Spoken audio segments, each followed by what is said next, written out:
स्वर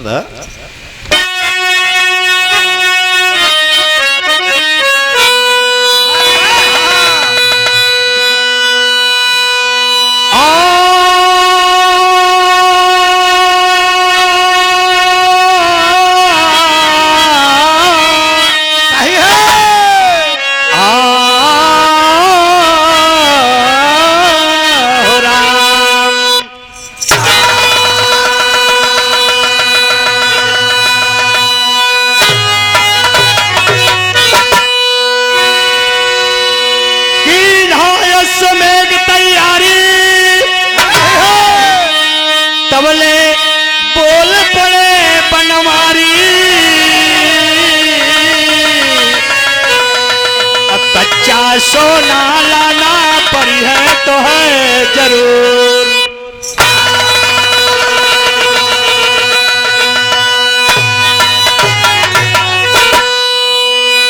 ए बाबू, पांडव जब कौरव और पांडव की लड़ाई समाप्त होती है उस समय यज्ञ रखा गया।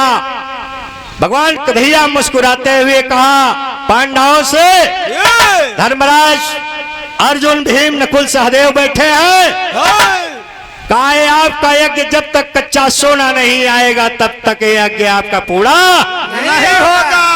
ओह, धर्मराज सोचने लगे, कहा मनसूदन ये कच्चा सोना कहां पर मिलेगा और कैसे आएगा? कहा कच्चा सोना अगर लाना पड़ेगा तो कच्चा सोना लंका में है, और ऐसा कौन सा वीर है जो लंका में जाकर के कच्चा सोना ला सकता है, तभी ये यज्ञ आपका पूरा होगा। लंका की बात को सुनकर के पांचों पांडव विचार करने लगे। भीम लई के गदा लगन पदरऊ कैया कैसे वहां कई कि हमसे मेरे गदा के सामने कोई टिक नहीं सकता। अर्जुन ने टाल ठोक दिया, मेरे गांडीव के सामने बड़े बड़े योद्धा टकरा गए हैं। अभी यूं मैं लंका जाता हूँ और कच्चा सोना लेकर के मैं वापस आता हूँ। भगवान कन्हैया मने मन मुस्कुराते हैं, कहें कि हमारे बिल्ली हमेशा में आओ। अब बतावा ये लंका का गाजर मुराई समझा था। द्वापर के बाद त्रेता से मिलान करती है बाबू जी। यह समय चल रहा है, 4 लाइन गीत के अंदर भूमिका मिलती है मास्टर साहब। कैसे?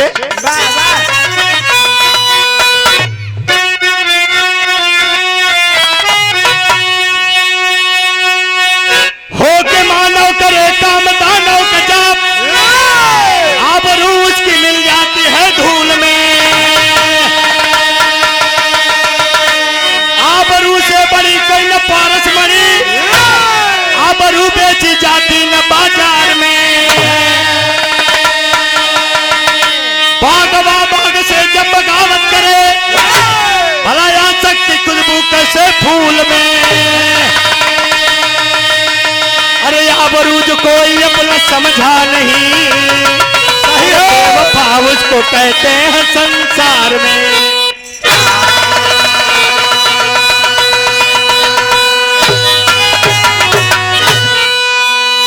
बाबू हो के मानव करे काम दानव के जब, आबरू उसकी मिल जाती है ढोल में। इंसान हो करके हैवानियत का काम अगर दानव का करने लगा, उसकी मर्यादा मिट्टी में मिल जाती है। बागवा बाग से जब बगावत करे, भला आ सकती खुशबू कैसे फूल में। अगर माली बाग से अगर बगावत करेगा तो कुछ खुशबू कहाँ से आ सकती है। आबरू जो कोई अपना समझा नहीं, बेवफा उसको कहते हैं संसार में। ए बाबू, भगवान कन्हैया के सामने अर्जुन और भीम अहंकार में आ जाते हैं और धनुष गांडीव और गदा को लेकर के घूमने टहलने लगते हैं। अपनी बात को बताते हैं, अपनी वीरताई के परिचय को दिखाते हैं। भगवान कन्हैया कहा अर्जुन, यहाँ गांडीव घुमाने और गदा दौड़ाने से काम नहीं चलेगा। जब तक आप लंका से नहीं कच्चा सोना लाएंगे तब तक कोई बात बनने वाली नहीं है।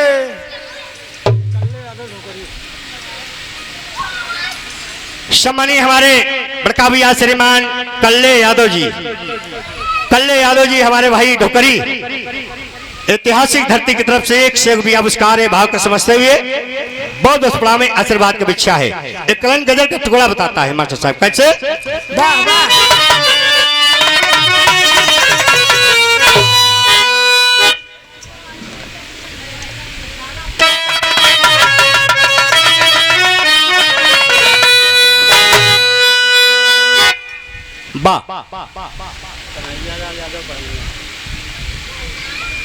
सम्मानी हमारे बड़का भैया श्रीमान कन्हैया लाल यादव जी, ये आपके बढ़ैया हरिपुर बीदा धरती की तरफ से कैसे भी आविष्कार बहुत अस्पताल में आशीर्वाद का भिक्षा है कैसे।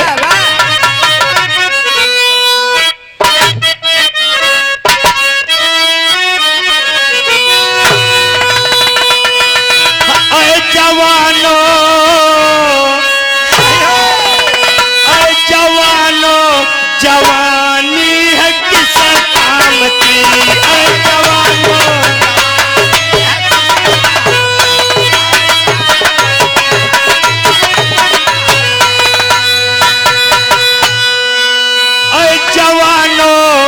जवानी है किस काम की, जिस जवानी में न हो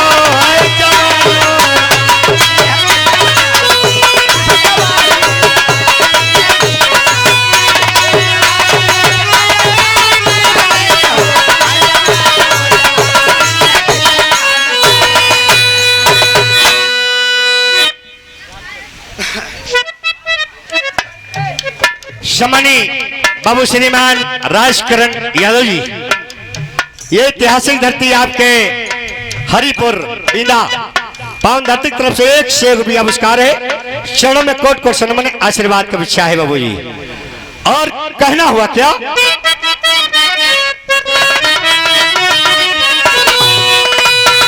दोनों भाई यार चली भाई आगे सुनो, दोनों भाई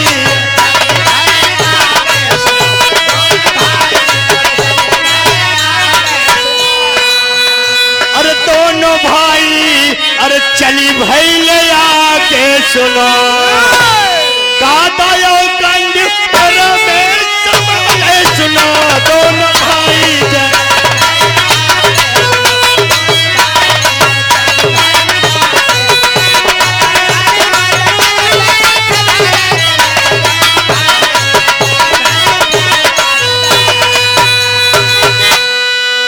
भीम यही मन में अरमान है कि जो सामने मेरे आएगा सदा के लिए मैं गदा से उसे सुला दूंगा धरती पर, और कोई बाण विद्या का राजकुमार दिखाई देगा तो अर्जुन ने शपथ ले लिया कि उसको मैं उसे धरती पर लौटा दूंगा।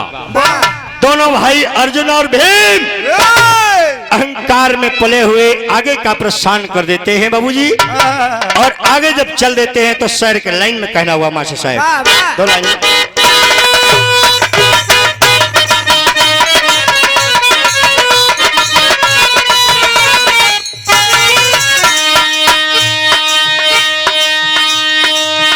अर्जुन भीम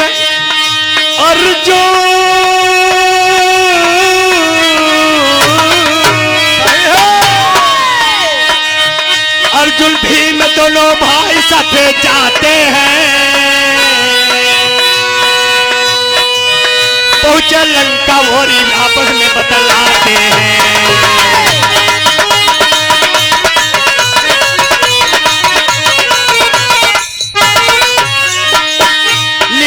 जब क्या लिखे भगवान सही, लीला लिखे आगे क्या भगवान सही, रास्ते में हम मिलते जोड़ी का हनुमान सही।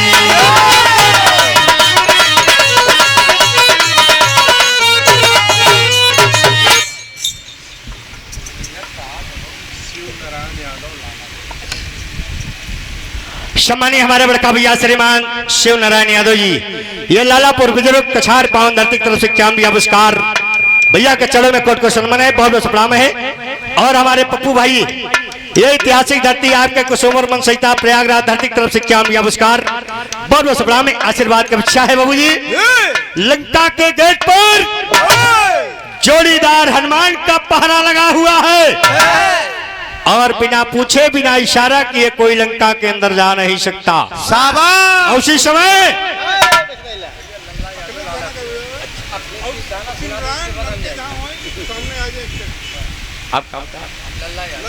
सम्मानीय हमारे अनुज भाई लल्ला यादव जी, ये आपके ऐतिहासिक धरती लालापुर पावन धरती की तरफ से एक रुपया पुरस्कार है। बहुत बहुत शुभकामनाएं, आशीर्वाद की इच्छा है बाबू जी।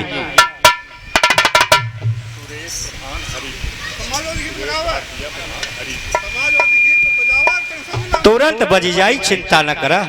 ये हमारे ऊपर भगवान, नीचे हमारे प्रधान जी। अगर ऊपर से अगर ना मिले तो नीचे कहां से दे सकते हैं, लेकिन हृदय होना चाहिए, कलेजा होना चाहिए। हर जात में अपनी अलग पहचान होना चाहिए। जो हमारे ग्राम प्रधान सम्मानीय बड़का भैया हमारे सुरेश कुमार ग्राम प्रधान जी की तरफ से ऐतिहासिक धरती आपके हरिपुर पावन धरती की तरफ से 100 रुपया पुरस्कार है। बहुत बहुत प्रणाम है।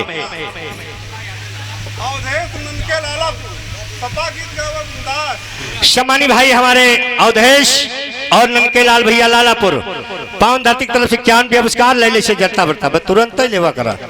हाँ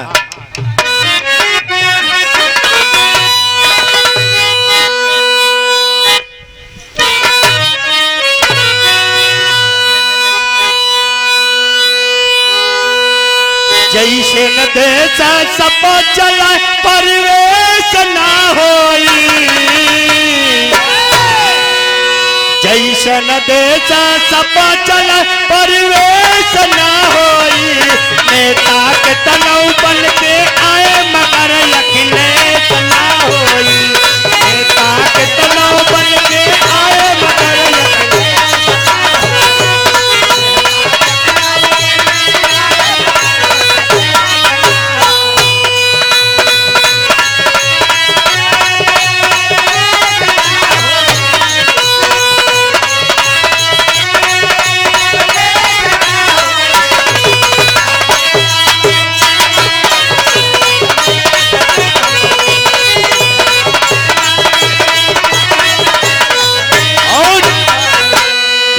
सबकी मेहनत और पीडीए का जनशक्ति ने बहुत बड़ा जोर भरा है, लेकिन ये हमारे फूलपुर के फुलवारी थोड़ा सा मुरझी हो गई। लेकिन ये तो फुलवारी हमारी मुरझा गई, लेकिन न मालूम कई गुना ये विकास आपका समाजवादी पार्टी पीडीए का हिस्से में आया हुआ है। इसलिए बिरहा का ये 13वीं का कार्यक्रम है। 2-2 लाइन के आप सबके बानगी का विषय का बात होगा। ए बाबू गीत पर गौर करेंगे। हनुमान जी जोड़ीदार हैं, लंका के गेट पर जोड़ीदार हैं और हनुमान के पास भीम और अर्जुन पहुंचते हैं। अर्जुन पहुंचते हैं और भीम ने अहंकार में रूप बदल करके गदा पर लेकर के चले जा रहे हैं। और बंदर अपनी पूंछ को फैला करके गेट पर बाबूजी लेटा हुआ है। बंदर जब बंदर लेटा हुआ है, कहा बंदर कहा क्या है, कैसे अंदर आ गए, कहा तुम कौन हो, कहा तुम कौन हो। राम बहादुर यादव हिनौता। सम्मानी हमारे बड़का भैया श्रीमान राम बहादुर यादव चक हिनौता जोशी प्रयागराज पावन धरती की तरफ से बड़का भैया की तरफ से 201 रुपया पुरस्कार है। चौड़ों में कोट को सम्मान आशीर्वाद की इच्छा है बाबू जी। हनुमान जी कहा कैसे आ गए अंदर, आपने देखा नहीं। कहीं पर आने जाने पर पहले थोड़ा सा वहां का रहस्य समझ करके तब आगे कदम बढ़ाना चाहिए। काम नहीं जानता है बंदर, अपनी पूंछ को हटा लो। अरे बलवान साहब अगर इतना बड़ा बलवान हो तो बुढ़ाई शरीर आए पूछिए रच के हटाई दी तो। जब पूंछ हटाने लगे हनुमान जी गदा रख करके, जैसे नीचे निहुर के पूछी में दम लगावा तो है पूछ जना धरती में घुसी चली जाती है। हनुमान जी पसीना पसीना तरपर हो गए, अब पूछ हटने वाली नहीं है। हनुमान भीम के मामला बैलेट हो गया। अर्जुन के कहे कस आप साथ में रचे कुछ पूछिया में हाथ लगवा दा। अर्जुन दोनों भाई पकड़ के पूंछ उठा रहे हैं, लेकिन पूंछ उठने वाली नहीं है। गायब तो नहीं है। सम्मानित हमारे बड़का भैया श्रीमान बसंत लाल कुशवाहा भैया की तरफ से 51 नमस्कार, बहुत बहुत प्रणाम। लल्ला यादव भाई हमारे लालापुर पावन धरती की तरफ से समाजवादी एकाध दो लाइन बीच बीच में झटका हो। अच्छा दई दे हम इनका लोग समझत है कि भाई ऐसा बात ना हो। ये बहुत बहुत पुरस्कार है मास्टर साहब। आवा अरे कहा अपनी साइकिलिया, अरे अपनी साइकिलिया कपटमा दबावा बीरनावा हो झंडा चपक लहरावा बीरनावा हो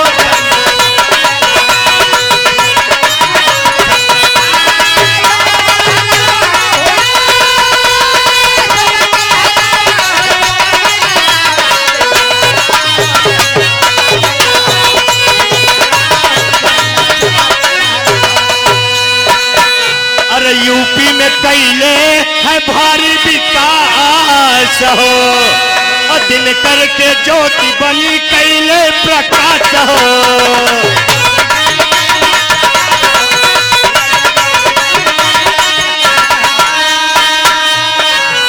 कहीं नहीं अकेठे वही आयकले सजी अवयावा तीरनावा हो झंडा चपक लहरावा।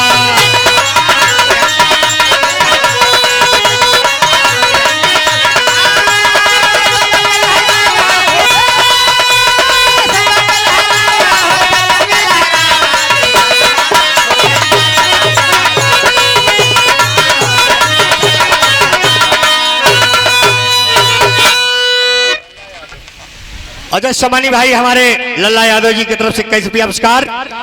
ये ऐतिहासिक धरती आपके लालापुर पावन धरती की तरफ से बहुत बहुत नमस्कार है और बहुत बहुत प्रणाम है। एक लाइन और आप सबके बीच में है क्या?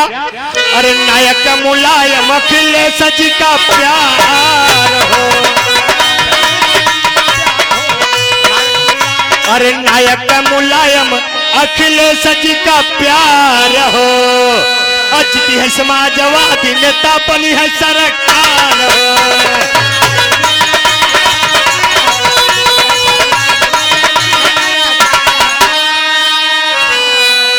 अरे नैया के केवैया अखिलेश जी अवयावा तीरनावा हो झंडा चपक लहरावा।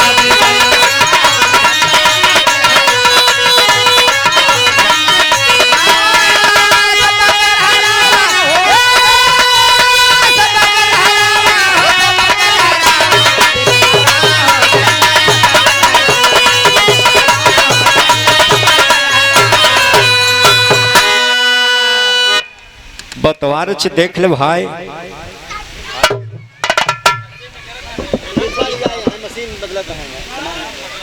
अच्छा अच्छा धीरे धीरे नहीं गवाना है वो फिर से ले आई यहाँ। अब का करें बीच बीच में लगावत है अपने पूरा प्रयास में। हाँ मास्टर साहब जब भीमसेन विचार करने लगे और हनुमान जी की बात भीम को नागवर लग गई बाबूजी। जब भीम को नागवर लग गई तो भीम कहने लगे कहो बंदर, तुम्हारे जैसे बंदर अभी मैं उठा करके फेंक दो तो 80 कोस दूर जाएंगे गिरेंगे। तब तो हनुमान जी और मने मन मुस्कुराए लागे कहे बारे बहादुर, अरे रज के पुछिया हमारे उठा करके सेवा कर दा, फिर आगे के बात होई ओन होई। तो उस समय लाला कुछ समाजवादी गाना बजाओ सुनावत है हम रच सुने लाए आप लोग हो या नौजवान ए समाजवादी चले अरे केकर मनवा राखी अकेल जिया केकर मनवा राखे।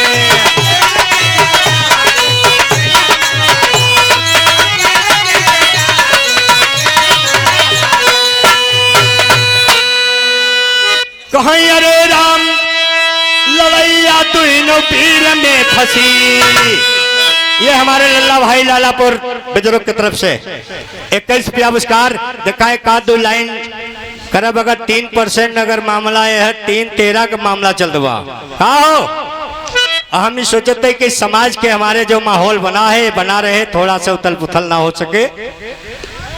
कहीं लड़ैया दुनो पीर में फंसी, अरे देख और कंस बंस बाय कमर कुमर कन्हैया लड़ैया दुनो पीर।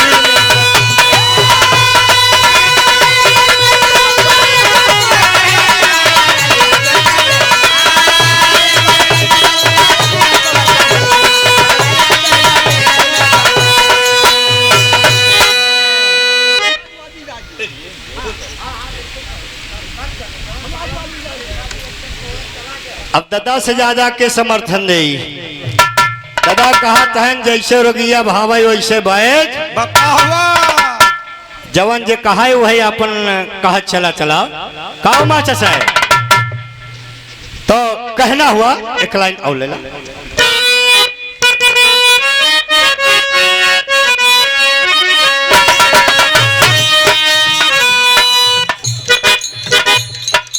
हाय हाय अब पान तो से होई सुनाए मोर करे जा,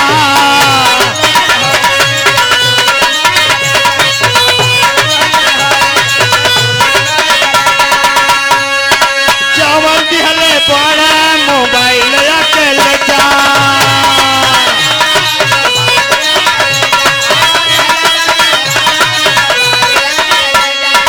कोनो बचपन के प्रीत प्रेमी प्रेमिका का लगा रहे और प्रेमी प्रेमिका से मिलने के लिए गेहूं बेच के किसी मोबाइल ले गए।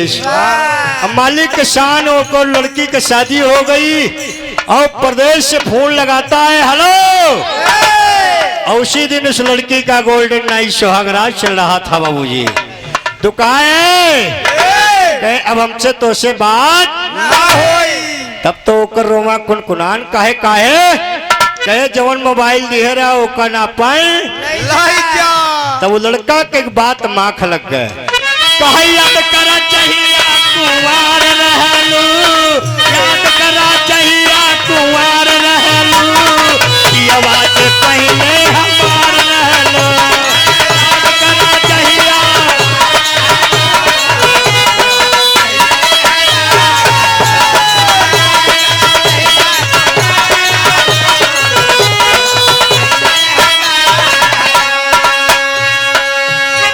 इसी भाव में कहीं कहीं पर कलाकार भाई हमारे गाते थे। चुनाव का जब सरगर्मी सर पे आती थी तो उस समय का बया बात ही कुछ अलग होती थी बाबूजी।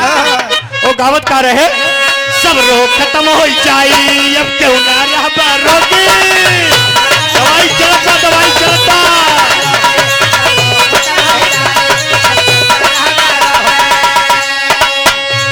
सब रोग खत्म हो जाए अब क्यों ना रहबा रोगी। गुदरी सारंगी लेके गोरखपुर चाहिए योगी,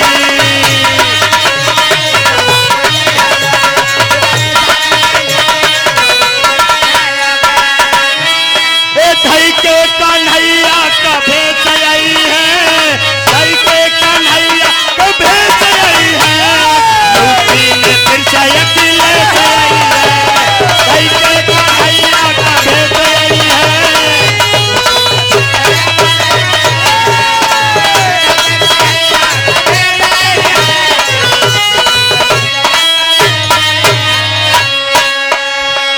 बिरहाव चले जाए लाइक परसेंटेज गड़बड़ाई जाए जौन पीढ़ी जोड़े हाँ।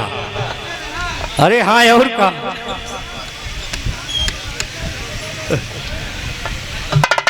साथियों ये तो आप लोगों का जब प्यार छलकता है। सम्मानीय हमारे बड़का भैया श्रीमान अर्जुन भारतीय जी ये हरिपुर धरती की तरफ से कैसे पुरस्कार नमस्कार भैया के।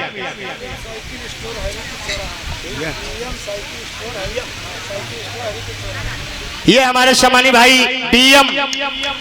बीएम साइकिल स्टोर हरिपुर चौराहा शहदाबाद पावन धरती की तरफ से 51 नमस्कार नमस्ते भैया का बहुत बसपड़ा में आशीर्वाद का इच्छा है। भीम क्रोध में आकर के हनुमान जी को एक बड़ी बिजोड़ बात कहते हैं। क्या? कहां से कहते हैं?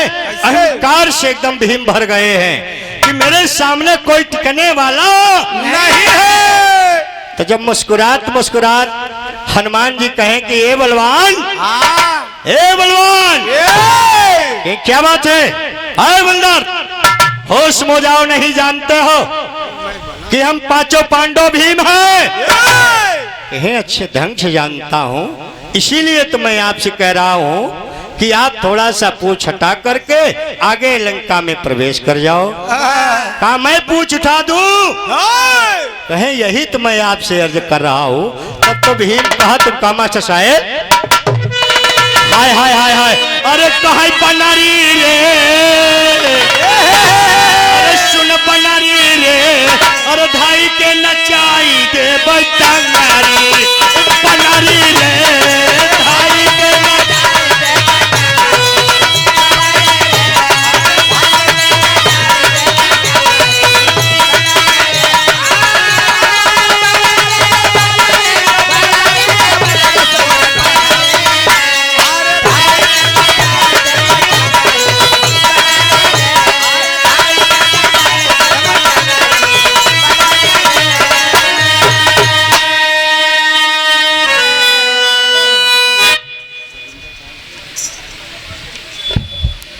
सम्मानीय हमारे बड़का भैया श्रीमान रविंद्र कुमार पाल, रविंद्र भैया हमारे हरिपुर पावन धरती की तरफ से 51 पुरस्कार, बहुत बहुत सपना में आशीर्वाद की इच्छा है। कहे मन बना कहनवा,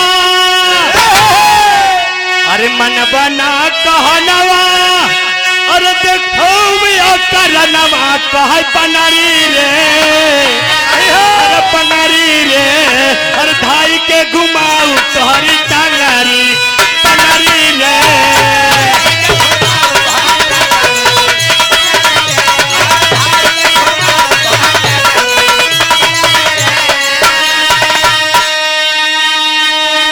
तब तो हनुमान जी के रोआ कुनकुनाए ला। कहाँ हंसे आ रहे हो? बहुत बहादुर दिखाई दे रहे हो। चलिए मैं तुम्हारी बात मान लेता हूं और मुझे टंगरी पकड़ करके घुमाने की जरूरत नहीं है। यही मेरी थोड़ी सी बुढ़ाई दांव के पूछ हटा दो बहादुर, तो मैं समझ जाऊं कि तुम टंगरी उठा सकते हो। अब पूछ उठावत है उठावत है, तेरा दाई कखत है, पसीना फेंकत है। तब तो हनुमान जी कहें कि देखा सम्हारा नहीं, कहूं गाजर न फोई दे। तब तो भीम सोचे ना ये बंदर कैसा है। तब तो अर्जुन ने ध्यान लगा लिया, कहा आए बंदर, मैं आपसे क्षमा चाहता हूं, आप कौन है? कहा आप कौन हो धंधर? कहा मैं भगवान कन्हैया का सेवक हूं और उनका भक्त हूं। कहा कौन कन्हैया? कारे कन्हैया का मैं सेवक हूं। तब तो हनुमान जी के आत्मा में नजर में भगवान राम की सूरत झलकने लगी। सम्मानी हमारे बड़का भैया श्रीमान राजमणि यादव जी, राजमणि यादव जी भैया की तरफ से 51 पुरस्कार। जहां पर यह कार्यक्रम हो रहा है उस मृतक आत्मा को स्वर्ग में अच्छा स्थान मिले और उनका आशीर्वाद हमारे समस्त परिवार पर लहराता रहे बाबू जी, यही कामना करते हैं। तो उस समय जब कहने लगे तो हनुमान जी एक बात भीम से कहते हैं, क्या क्या?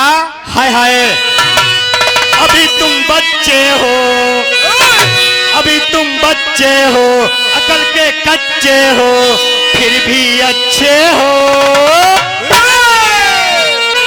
ऐसे वीराना देश में जाकर के बात वार्ता नहीं करना चाहिए, नहीं बेटा फंस जाओगे तो उस दिन माँ का दूध तुम्हें ख्याल हो जाएगा।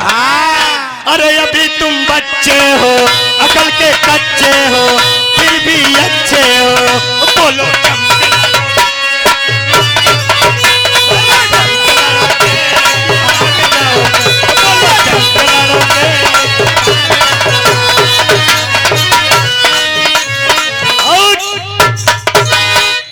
हनुमान जी कहें बेटा लड़ने लाए तो हो गए हो, भोजन वजन किया कभी नहीं के बोलो जम के लड़ोगे कि भाग जाओगे। जब इतना इशारा किए तब तो अर्जुन के मन में कुछ बातें आ गई। कहा यहाँ लड़ाई नहीं होना है, वहां यज्ञ चल रहा है, हमारे भगवान ने मुझे भेजा है और मैं कच्चा सोना लेने के लिए आया हूं। जब अर्जुन की बात हनुमान जी ने जब बाबूजी सुना तो उस समय सोच गए, कहे जाने दो, ये भीम का अहंकार बढ़ रहा है और भीम नहीं बोल रहे हैं। अर्जुन तो जब दशा को देख लिया तो अपनी गलती को स्वीकार करके हनुमान जी को धन्यवाद देने लगे। बाबूजी जब धन्यवाद देने लगे तो वहीं से दोनों भाई जब विदा होकर के लंका के नगरी जब चल दिए, उस समय विराजगढ़ में तेरी का भाव लग गया। मास्टर साहब कैसे?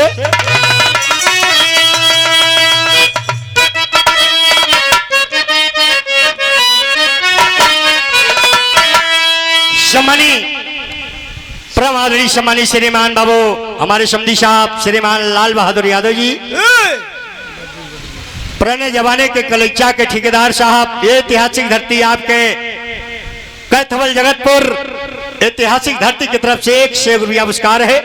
चलो में कोट कोट सनमने आशीर्वाद के बिच्छाए, माता रानी हर एक मोड़ पर तरक्की दे।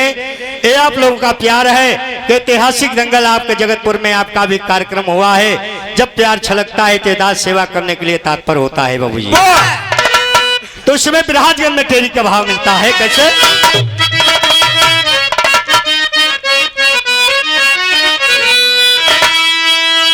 अरे राम कन्हैया भेजा लंका नगरी, अरे कन्हैया भेजा लंका नगरी, अरे तले के धनुष बाण तब चल दे दोनों भैया, कन्हैया भेजा लंका नगरी।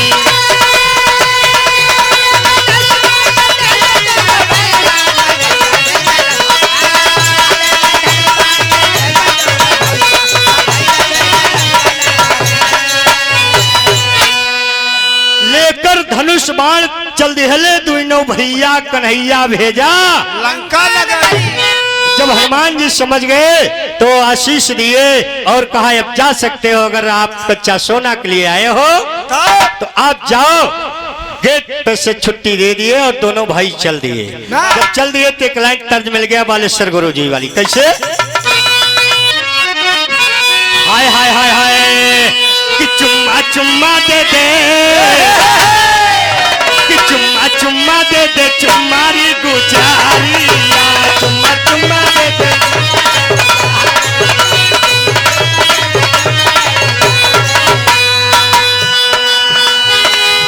चुम्मा चुम्मा दे दे चुम्मारी गुजारिया, तन्ही लाज दे तू, तन्ही लाज दे तू, तन्ही लाज दे तू, पतानी कमारिया, तन्ही लाज दे तू।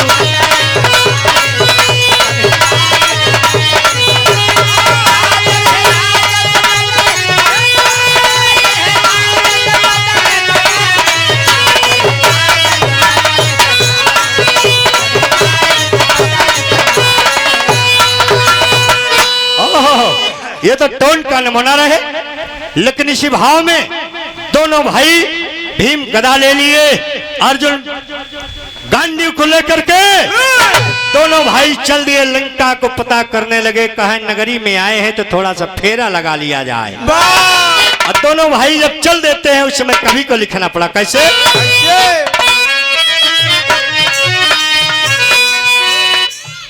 धीरे धीरे चल भाई, धीरे धीरे चल भाई लंका के नगारिया, धीरे धीरे चल भाई,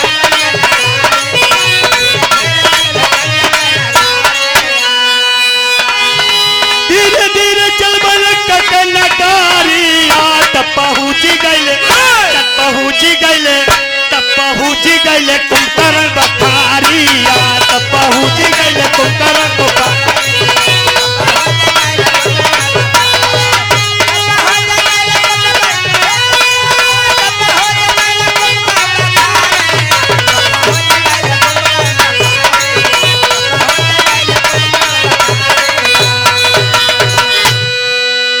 दोनों भाई लंका में घूम रहे हैं। घूमते घूमते गर्मी का महीना है साथियों, गर्मी का महीना चल रहा है और पसीने से तराबोर हो गए। भीम कहने लगे, कहा भैया कि हाँ भैया का गर्मी इतनी अपार है कि अगर कहीं कोई सगरा दिखाई दे देता तो थोड़ा स्नान हो जाता तो अच्छी बात थी।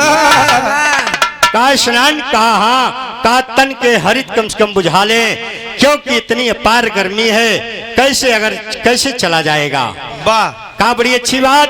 दोनों भाई घूम रहे, एक पोखरा दिखाई देता है, गौर करेंगे साथियों।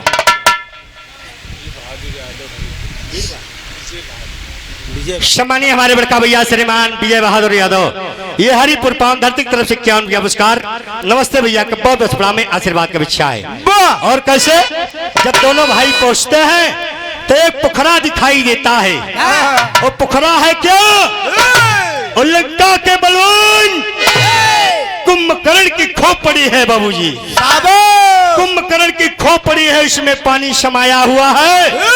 और उसी को पोखरा को समझ करके अर्जुन और भीम दोनों भाई स्नान करना चाहते हैं। दोनों भाई जब वहां पहुंचते हैं पोखरा के पास तो सोचे कि इसी में स्नान कर ले। तब पूछते हैं कोई इंसान मिल जाए कि कच्चा सोना कहां पर मिलेगा। जब चल दिए तो भाव बदल गया मास्टर साहब। कैसे?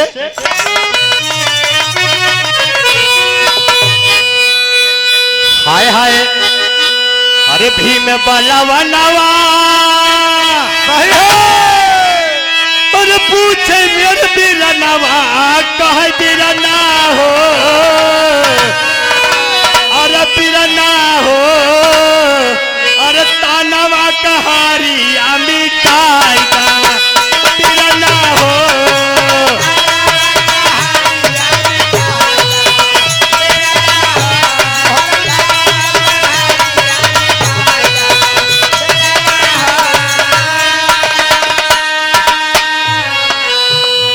अरे पहुँचे बोलवा नवा अरे पोखर तरी माया नवा कह बिरा ना हो, अरे बिरा ना हो, अरे तानवा कहानी बुझाएगा बिरा ना हो।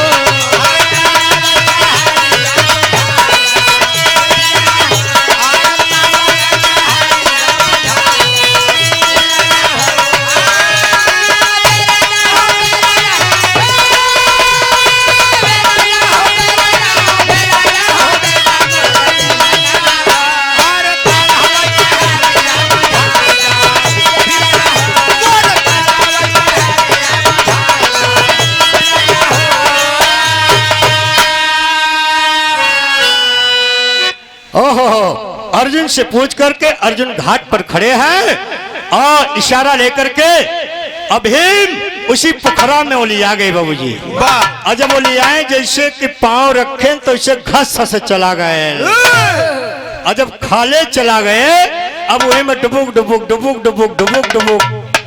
अब भीम जब वही पोखरा में डूबे लागे कहा भैया।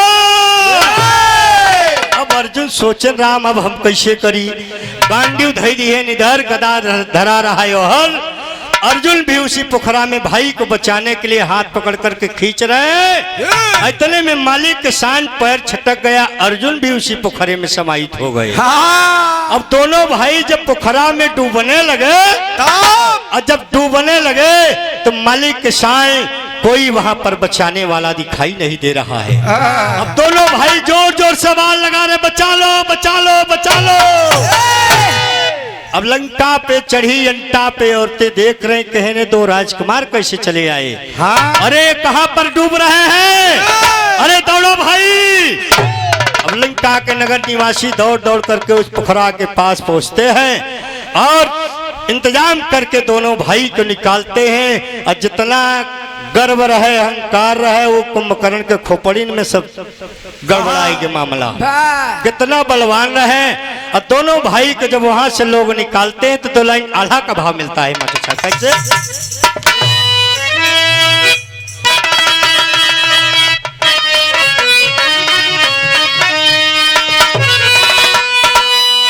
हर कावन राणा बाजावा भी ते सवा में छवल रे भैया।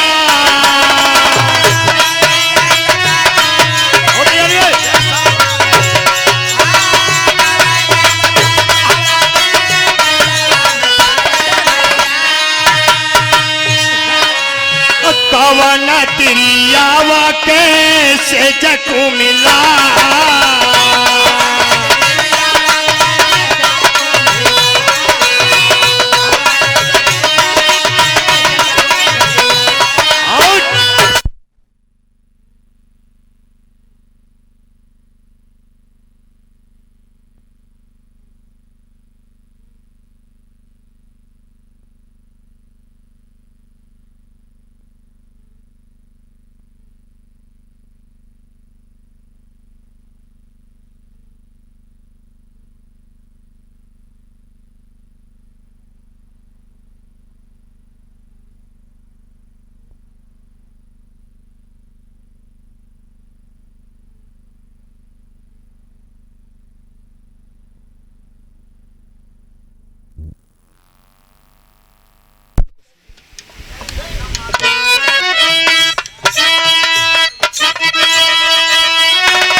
खलराला बाजावा भी ते सवा में छवल रे भैया।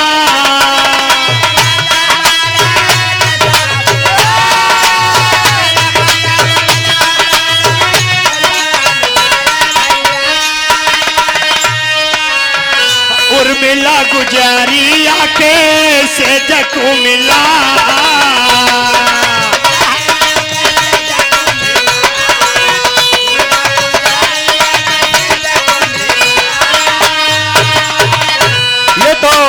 अला का लाइन में जवाब और सवाल होता है, लेकिन गीत का भाव होता रहा है साथियों। दोनों भाई जब पोखरा के अंदर डूब रहे हैं और बचाने बचाने की आवाज कर रहे हैं, और इतने में लंका के नगर निवासी के लोग जैसा सुन रहे हैं वैसा देखते देखते उसी पोखरा के सामने आ रहे हैं बाबूजी। लेकिन गीत का भाव बता रहा है कैसे।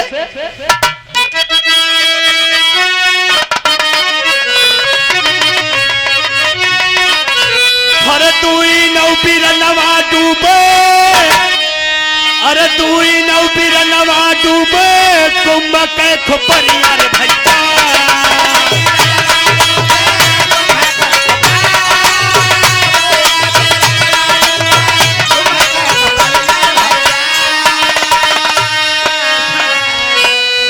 सम्मानी भाई हमारे श्रीमान बड़े भाई नीरज कुमार भारतीय, ये ठेकेदार साहब हरिपुर पावन धरती की तरफ से 51 पुरस्कार। नमस्ते भैया के बहुत बहुत प्रणाम, आशीर्वाद की भिक्षा है। मानवा में दुई नौ भाई करल विचार,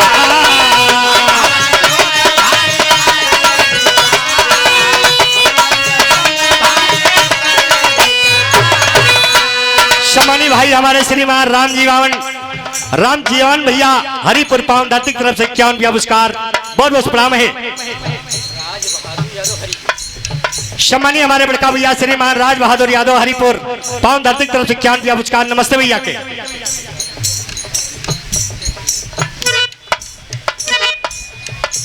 सम्मानीय पिता तुल्य समान बाबू श्रीमान राजेंद्र कुमार खलीफा साहब विराजगढ़ के बहुत ही वरिष्ठ कलाकार हरिपुर पावन धरती की तरफ से 101 पुरस्कार। चरणों में कोट कोट सम्मान आशीर्वाद की भिक्षा है बाबू जी। हरे आय नारा नारी तब पोखरा के समन हमारे भैया।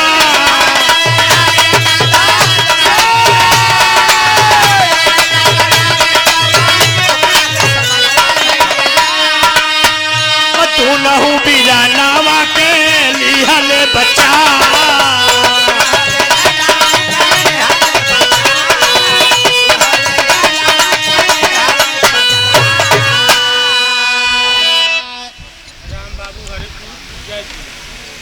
सम्मानी भाई हमारे राम बाबू हरिपुर पावन धरती की तरफ से 21 पुरस्कार। जय भीम भैया को बहुत बहुत नमस्ते है। दोनों भाई को नर नारी पहुंचते हैं, देखते हैं कहा कौन सा जन भी डूब रहा है पोखरा में भाई, और पहुंच करके युक्ति लगा करके अर्जुन और भीम को पारी पारा उस पोखरे से बाहर निकालते हैं। जब बाहर निकालते हैं तो पानी पिए से इतना पेट ऐसे गुब्बारा की नहीं फूला रहा है।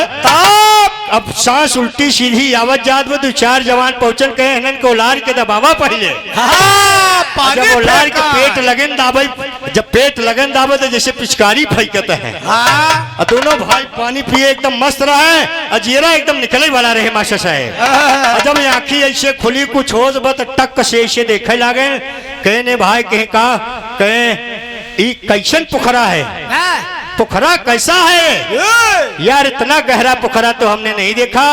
और तब तो लंका का नगर निवासी रहे कहे ए राजकुमार, अरे ये पोखरा नहीं है। तब तो अर्जुन चौक गए कहे पोखरा न हो तब का है, कहे अरे तो का नहीं पता भी रावण के भाई कुंभकर्ण के खोपड़ी कौन खोपड़ी, कहे हाँ ये कुंभकर्ण की खोपड़ी है, इसमें इतना पानी भरा है कि बहादुर इसमें डूब करके अपनी जान दे देती है। अरे बाप रे, तब तक अर्जुन भीम सुकुरी गए कहे ने यार जब ऐसा जवान के खोपड़ी ऐसन बा, जवान डूब डूब जान दे दे, तू लड़वैया कैसा रहा होई भाई, पैदा कैसे किए रहे। दोनों मिला के अहंकार धरा सही हो गए, लगन गोड़े हाथे गिरे, कहे नहीं बतावाला लंका से जाए वाला रास्ता और तो कौनो नहीं बा। आगे बंदर खड़ा बा भाई, वहू से लड़ाई फिर हो के बा।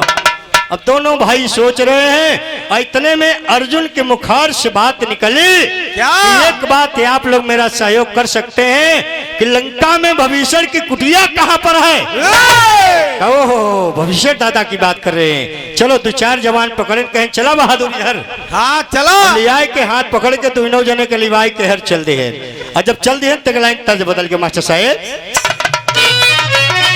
एक तो फिल्मी दुनिया वाले कबूतर के तर्ज लिखे रहे, और हमें एक ही कबूतर के बात रहे, तब जैसे एक वचन 2 वचन बहुवचन। तो पहले एक कबूतर वाला कहत रहा, कैसे कहे, प्रेमिका अपने प्रेमी के खत लिख करके भेज रही, वह समय कहत रहे कैसे, हाय हाय पहले प्यार की पहली चिट्ठी, पहले प्यार की पहली चिट्ठी बालम को दिया कबूतर, जा जा जा कबूतर जा जा,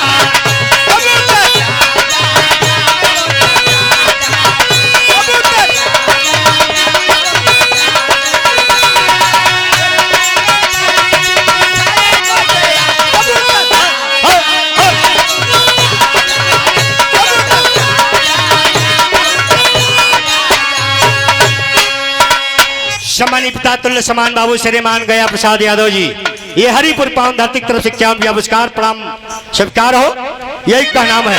ये तो पहला कबूतर वाली की बात रहे, लेकिन उनमें दोनों पुरानी के जोड़ा रहे, वो कबूतर कबूतरी दोनों लड़त रहे। तो कहत का रहा है, कबूतरी बोले कबूतर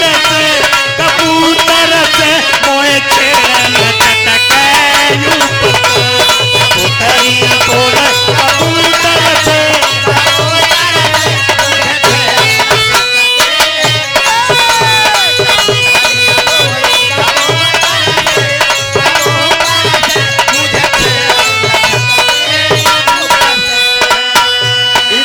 वचन 2 वचन या बहुवचन वाले में ढेर कबूतर रहे माचा साहेब। अय गावत का रहे हाय हाय गुटर गुटर गुटर गुटर,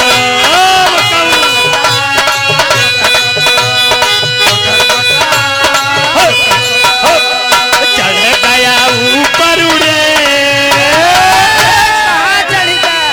हिमाचल के खोपड़ी पे चढ़ गए कबूतर, चढ़ी गया ऊपर उड़े, तरिया पे 16 कबूतर रे,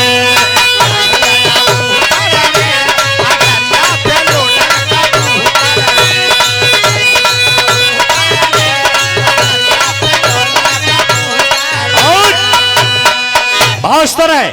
और दोनों जवान को लंका के लोग ले जाकर के भविष्य जी के कुटिया पर पहुंचा दिए। जब पहुंचा दिए, परिचय हो गया, तो भविष्य सोचने लगे, कहे अर्जुन और भीम कोई दिक्कत तो नहीं हुआ लंका में आने से, अब कैसे बतावे कि दिक्कत बा, यहाँ जिंदगी बच गई जना तो नहीं बड़ी बात बा। और भीम सोच रहे हैं अर्जुन को इशारा करते हैं, अर्जुन भीम को इशारा करते हैं। और तब तो विभीषण महाराज तख्ता बिछाई के एक ठो चादर बिछाई दी है। वाह और जब चादर बिछाई के अर्जुन भीम के एक बात कहा तिनका, घुसुर घुसुर न कर फुसुर फुसुर,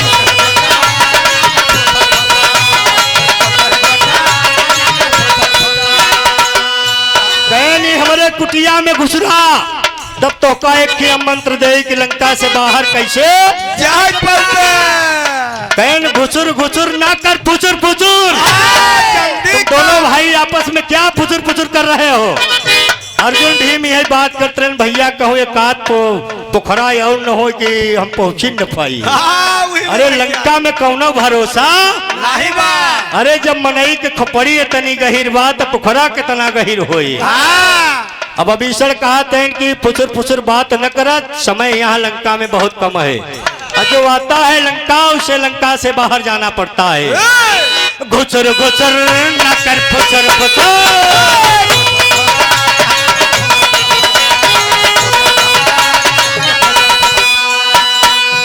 बिछाई दिया चादर रे। भविष्य इज्जत देने लगे, बिछाई दिया चादर रे, चादरिया से कर बड़ा आदर रे।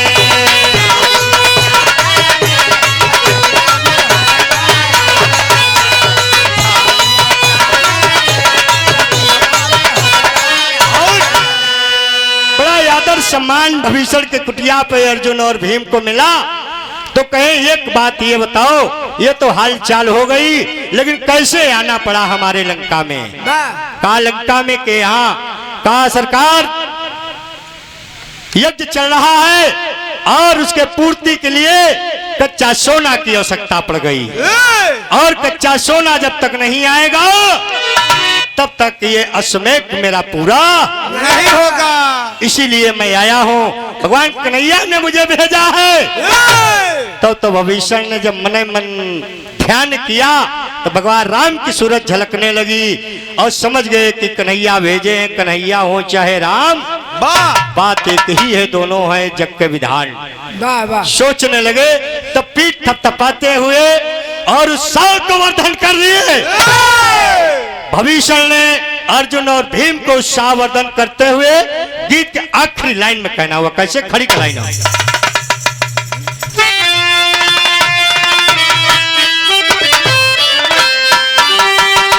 अरे बोलले भविष्य अरे बोलले भविष्य नयन का कोनवा राम नयन का कोनवा जितना चाहिए बहादुर लैजा कच्चा सोनवा।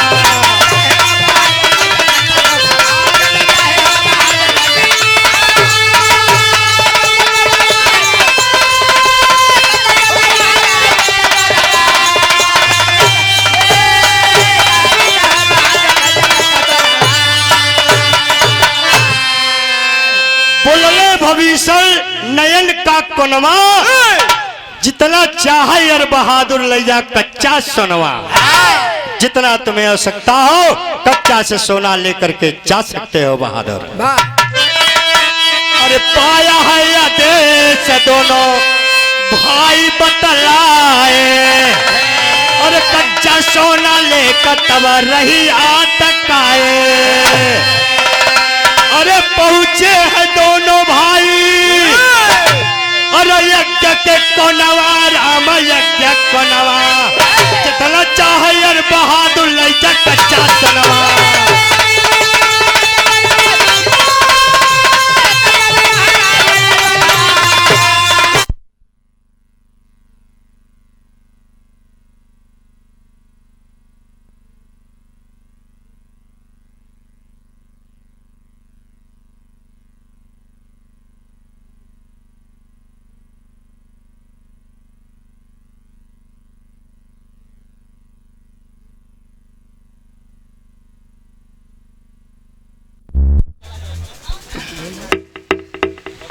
चला का करबो दुनिया अपने अपने फायदा में दौलत बा। अगर लाइन आ जाए तेल बच जाए या लाइन कट जाए तो इंजन चल जाए। तो 2 मिनट कष्ट के लिए खेद है, कहीं कहीं पर लिखा रहता है। कहो शशांक भाई, हमारे कैमरामैन साहब, महेंद्र के डायरेक्टर साहब, हमारे भाई, 3 लीटर में प्रोग्राम चलत रहा। बस तब का लगा तेल फलाना, इतना तो मट्टी के तेल डाल देता अगर मिलत हो तो चल जाता। अरे मट्टी तेल वाला जनरेटर चलत रहा है। अरे पाए कच्चा सोना का मैं कन्हैया पूरा कीना, फान भंडारा तब और सबको सम्मान दीना। कच्चा सोना लेकर के जिसमें अर्जुन और भीम पहुंचते हैं, उस समय यह समय यज्ञ पूरा होता है और भंडारा विकराल फाला जाता है। सबको सम्मान के साथ में भगवान कन्हैया सबका सम्मान करते हैं और अर्जुन और भीम का घमंड अपने से नहीं जाकर के लंका में तोड़वा ही दिए बाबूजी। दोनों भाइयों का क्रोध टूट गया और वहां से आते हैं, विकराल भंडारा होता है। गुरु भोला भय स्वर्ग के वासी आभा करे पुकार, कथन कर गए गुरुदयाराम गुरु लहरी जी का प्यार। अरे कन्हैया भेजा लंका नगरी, अरे निराला सुभाष चंद्र के सादा हो सहाइया, कन्हैया भेजा लंका नगरी।